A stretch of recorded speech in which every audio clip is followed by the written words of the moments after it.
Stewardship are going to share later, so I want to save time for that. So thanks for them sharing in that today. I'm just going to read from Luke 14, starting at verse 25. Now large crowds were traveling with Jesus, and he turned and said to them, "Whoever comes to me and does not hate father and mother, wife and children, brothers and sisters, yes, and even life itself, cannot be my disciple. Whoever does not carry the cross and follow me cannot be my disciple. For which of you intending to build a tower does not first sit down and estimate the cost to see whether he has enough to complete it? Otherwise, when he has laid a foundation and is not able to finish, all who see it will begin to ridicule him, saying, 'This fellow began to build and was not able to finish.' Or what king going out to wage war against another king will not sit down first and consider whether he is able with 10,000 to oppose the one who comes again against him with 20,000? If he cannot, then while the other is still far away, he sends a delegation and asks for the terms of peace. So therefore, none of you can become my disciple if you do not give up all your possessions." This is the word of the Lord. Thanks be to God. How about that word? You cannot be a disciple of Jesus if you do not give up all your possessions. Or he said in the first part, hate father and mother, sister and brother. Such harsh words. And hard to comprehend. Give up all your possessions to follow Jesus. What's he getting at? I think a term that we might use today, similar to that, would be you need to sell out or be sold out to Jesus or to follow him. And that's tying into that sense of possession, that we sell out. And, people talk about selling out to a certain cause, and you may be involved in something where you say, I really kind of sold out to that cause. I really got involved, and it really consumed me, and everything was directed toward that. But one of the experiences like that for me was playing football in college. So I went to Concordia College in Moorhead, and I wasn't a highly recruited college player. I mean, I think I had one coach that came and talked to me at high school about playing in college, and that was the coach at Concordia and Moorhead. And I was probably going there anyway because my brother was there. That was kind of the one of the local church colleges in the area. So he didn't have to twist my arm too much. I mean, I was just very delighted or pleased that he came and invited me to play football at Concordia. And so then, that I was excited about that, honored to do that. And so he, coming in as a freshman, got a letter from the coach with details about, first practice and where to register and things like that. And then at the bottom he says, P.S. It's a good idea to know your high school fight song. For those of you aware of those kind of things, that has to do with the hazing that was a part of being the freshman on the football team, that you would be asked to sing your fight song in a most embarrassing way or place. But other things that you were a part of being a freshman football player is, Concordia still had Beanies for freshmen when I went, so I should have brought it, I guess. I think I still have it, actually. Yellow beanie, Concordia Cobbers, see on it. And all the freshmen, not just football players, all the freshmen were to wear that until the first home touchdown, football home touchdown. Then they could all take it off. Of course, that was a moment of great joy. Some years it didn't happen. There wasn't the first game. Not when I was there, no. But the first game, there wasn't a touchdown, so all the freshmen are in trouble. Well, anyway, for football players, that beanie really had to be on at all times. So when we come to practice, Only time you could take the beanie off is to put the helmet on. And then after practice, when you take your helmet off, you got to put it back on and go into the shower with your beanie on. Never have it away from you. And they even said, I'm going to come and check you while you're sleeping. That was Roy Plank, the big center. And I had it laying by my pillow, but I wasn't sure. I was a terrified freshman. Or they'd, things like, making you run to the mess hall and never, you couldn't take your time. Another thing, yes, they could make you sing your school songs. Maybe you're going to, when all the other freshmen and other students came, when you're walking to the mess hall or in line at the mess hall, sing the school song, or kneel before this pretty girl and sing "You Are My Sunshine." That was another common task. Or, Chris, I did have to sing my school fight song finally kind of on the last day of the hazing as they gathered us freshmen around Prexy's Pond, which was by the president's residence. It was, when I got there, it was kind of a swamp and pretty stinky.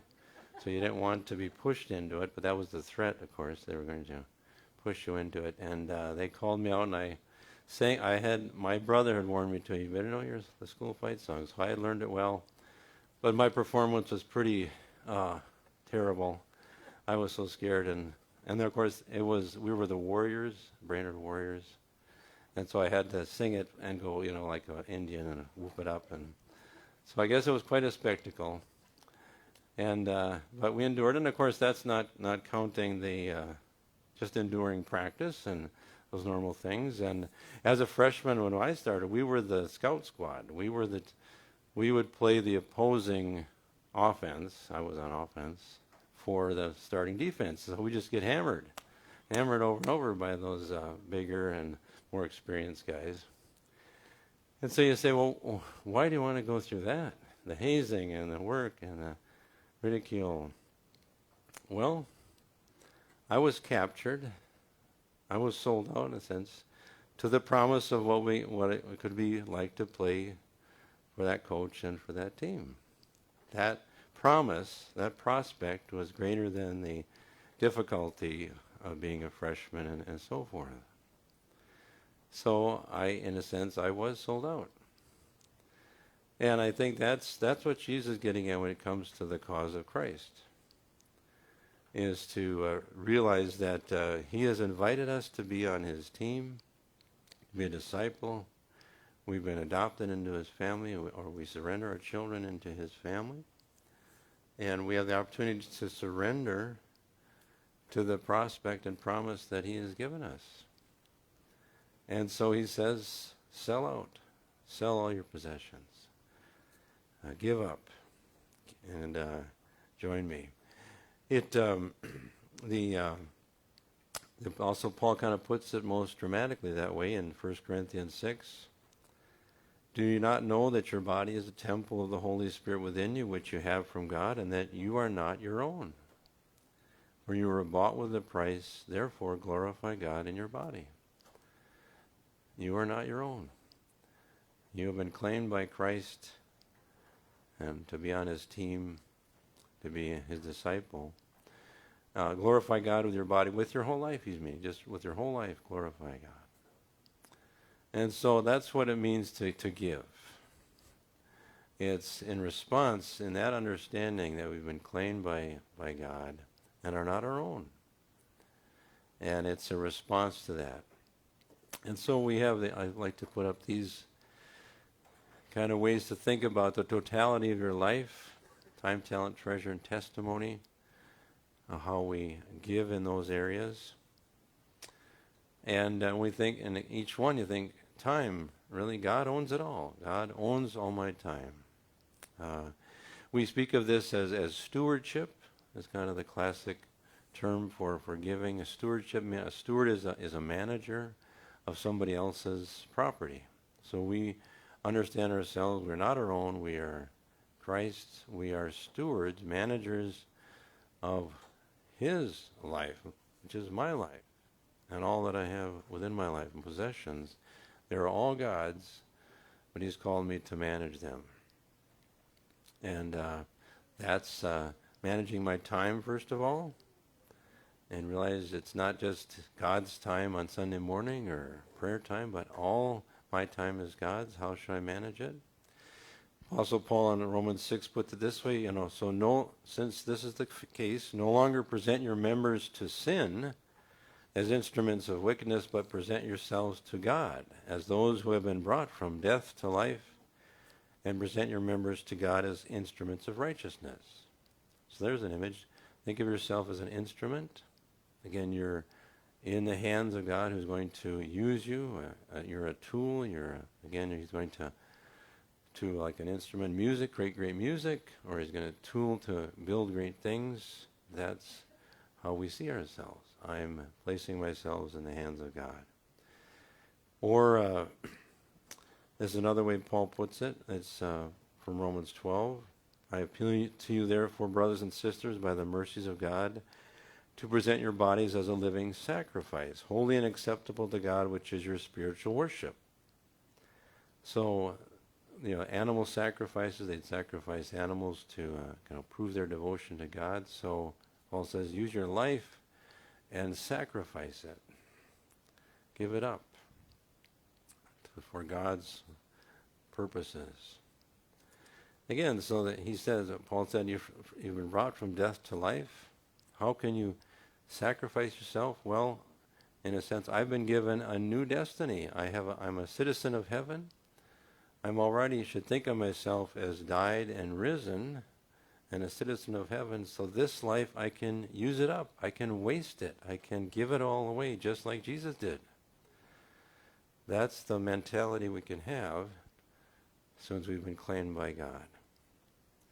I can be a living sacrifice, pouring out my life. To others, it may look like I'm wasting my life, but I'm giving it away for the sake of others, for God's purposes, or being an instrument in his purpose. So there's time, way to think of time. We can manage all our time for God's cause. And then closely related to that is talent. We have, all of us have talents, abilities, potential. Further on in Romans 12, Paul says, we have gifts that differ according to the grace given to us, prophecy in proportion to faith, ministry in ministering, the teacher in teaching, the exhorter in exhortation, the giver in generosity, the leader in diligence, the compassionate in cheerfulness, and so forth. You could keep going with that list, and there are other lists in the New Testament, but think of the abilities that God has given you, and even the potentials that God has given you. Are you going to use them for your own purposes, your own goals, or as a steward of God's gift of your life? We grow those potentials, we go to school, and all those things so that we can be better used by God. It's so easy these days to think, I go to school so I can get a good paycheck or do the job I dream of. But let's first think of developing our potential for God's purposes. Certainly that often will align with your interests. That's the way you identify your giftings. But think of them as ways you can be an instrument for God in using those talents. And again, so that's a way to think as we head back to school. You are developing the God-given potential and gifts to be better used by God. Then we go to treasure, and this is probably where people think of most when you think of giving. It has to do with money, but again, it's part of the whole bigger scheme, and not just what we give to church, but how we manage our money and how we use it for God's purposes. Again, the idea is God owns it all and has entrusted me with my financial resources for the sake of his creation and his kingdom. And, there in the in the Old Testament we have kind of the example, or really the rule, was tithing, giving 10%, and, taking a percentage, so it's based on, what you had. Those who have more, give more. And that was part of their social safety net as well. They gave it to the the temple and so forth, that carried out those management there as well as the people's needs. And we see that continuing, that principle continuing in the New Testament, but there isn't the same law there isn't a law in the New Testament that says give 10%. We see that principle present. We see the church in Acts, they would sell things and give the proceeds to the apostles to distribute as people had need. And in a sense, the New Testament kind of takes it a step further than the Old Testament. Certainly there's the percentage. Paul just says, give in proportion to what you've been given. And so again, if you've been blessed more, give more. Even more than that, this is interesting in 1 Corinthians 16, Paul puts it this way, he's giving instructions about giving. They were taking up a collection in the Asia Minor for the churches in Jerusalem who were suffering a famine. And so he instructs those other churches on giving this way. He says, concerning the collection for the saints, you should follow the directions I gave to the churches of Galatia. On the first day of the week, on Sunday, each of you is to put aside and save whatever extra you earn, so that collections need not be taken when I come. So it's systematic. Do it every week. And notice he doesn't say a certain percentage, just, you have what you need to live on, and then the extra, give away. And that's kind of radical, isn't it? I must confess I'm not at that point in my giving where I've very carefully figured out what I need to live on, or we need to live on, and then I give the rest away. But that's the kind of the radical freedom that Paul sees we can have. And again, it's so, I'm impressed. I maybe even shared here stories of a couple that, yes, they were kind of well-to-do, and that probably is easier to do that, but even though their salary increased greatly, they still had a simple lifestyle with a kind of a normal house and whatnot, and would just give away everything else. Or there are some leaders like Rick Warren, I think, is every year since his seminary days, he has increased his percentage. So now he gives away 90 and lives on 10. Of course, that helps when you sell 24 million books, and you have that resources. But there are people that have that resources and don't do that, right? They're clinging to everything they get. But as Christians, we are freed. We have died and we have risen, and our real life is citizens of heaven, and we are to lose this life and give it away. And so that's the idea we have with our financial resources. We give away financial resources in particular so that they don't rule us. It's hard for something you give away to control you. And so that's part of the habit even of we giving during worship, is to recognize, again, we give thanks for our resources, but also we give them away as a sign of our whole lives, pouring them out for the sake of others.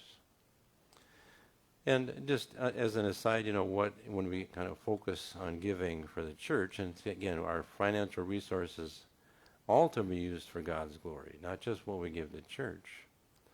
But is God pleased with how we use our resources in other areas too? And we can even see the goodness in taxes and things, how we're creating the social safety net and other things, and police force and all these things that we give toward, or that our money goes toward, we can see being part of God's work. But if we focus on, when we give to the church, and why we give in certain ways, just to address the question some people have. Well, this is a critique that people maybe aren't so involved in the church will complain about. The church just wants your money. And it's mostly the pastor, and he or she works just one day a week. What's the deal about that? Why are they paid so much or whatever? You'll have things like that. And I'm not asking for a raise. It's to point out the good thing that you're doing when you provide a regular salary to Adam and me. is you're showing the value of the work of ministry and the value of the gospel. And Apostle Paul in 1 Timothy, the labor deserves to be paid. You don't muzzle the ox treading out the grain and so forth. So that is a helpful thing for you to demonstrate to especially young people, that they might consider, full-time work in the church or in those kind of ways. I remember, the tradition, I have pastors in my family, so my dad's a pastor, Krista's dad's a pastor, my grandpa's a pastor. So hearing my mom talk about growing up as a pastor's kid back in the 30s, the finances weren't as set in those days for pastors. And hear her talking about, they'd bring the collection plate home and count out the money after church, and going to be tighter this week. It was based on here's some. We did get some chickens though, or you did get some produce, and so that was the way it would kind of operated. And there's I suppose a strength to that, kind of a reliance, but still, it did. I remember my mom, not just because of that, but she wasn't sure about marrying a pastor, of her experience growing up as a pastor's kid. And I remember Krista's mother, who then married a pastor. I think her father told her, "Oh, don't marry a pastor. They're so poor. You'll be poor the rest of your life." So that certainly was now it's kind of interesting. If you look at Krista's mother's siblings, I think she did the best as far as financially, in fact. Good stewardship on Harley's part. So that has an impact that, the valuing of the leadership role does have an impact on the future, and young people feeling that is a manageable career to go in. You're not going to be, scraping by. And so we appreciate that the value put on that. At the same time, sometimes we're disappointed at the church at large for the excesses. And I remember Harry Went, some of you know him, he's developed the Crossways Bible Study, and he was a pastor in Australia. That's where most of his ministry was before he came to the United States. And I remember him talking about the way they paid pastors in the Australian Lutheran Church. They paid them the same if their first year or your 30th year.